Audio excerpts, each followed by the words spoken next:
চাকরির পরীক্ষায় যে সকল বিষয়গুলি থেকে প্রশ্ন আসে সেই সকল বিষয়ে ভিত্তি তৈরি করার পরে আপনারা জব সলিউশন বইটি পড়তে পারেন।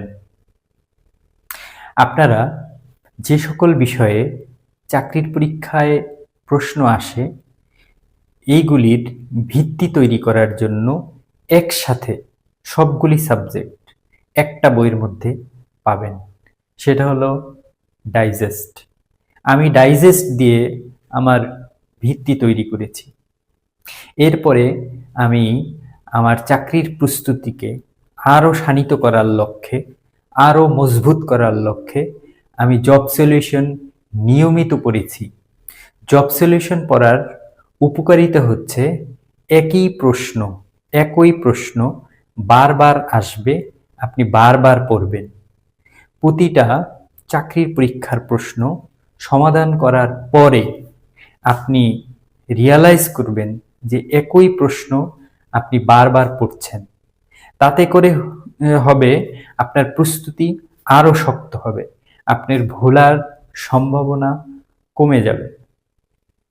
আপনারা জানেন কিনা জানি না, আমাদের মধ্যে অনেকেই আছে যারা শুধুমাত্র একটা মাত্র জব সলিউশন পড়ে চাকরির পরীক্ষায় টিকছে, সরকারি চাকরি পাচ্ছে।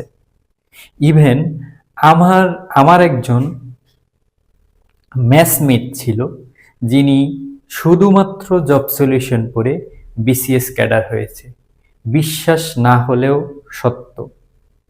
হয়তো তার বেসিক ভালো ছিল, এরপরে সে জব সলিউশন নিয়মিত করেছে এবং অনেকবার পড়েছে।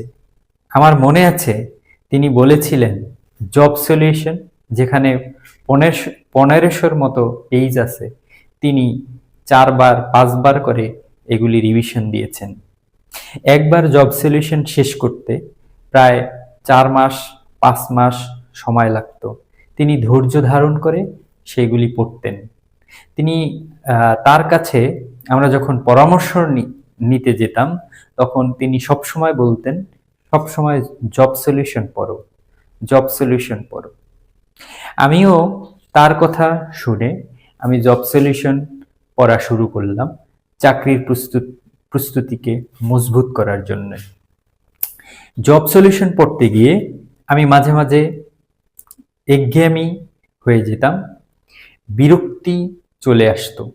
তখন আপনি জব সলিউশন পড়ার জন্য একটি কৌশল অবলম্বন করি। ধরুন আপনি প্রাইমারি স্কুলের একটি প্রশ্ন সমাধান করতে চাচ্ছেন। প্রাইমারি স্কুলের প্রশ্ন আসে 80টি। আপনি ধারাবাহিকভাবে 1 থেকে 40টি প্রশ্ন ব্যাখ্যা সহ সমাধান করলেন।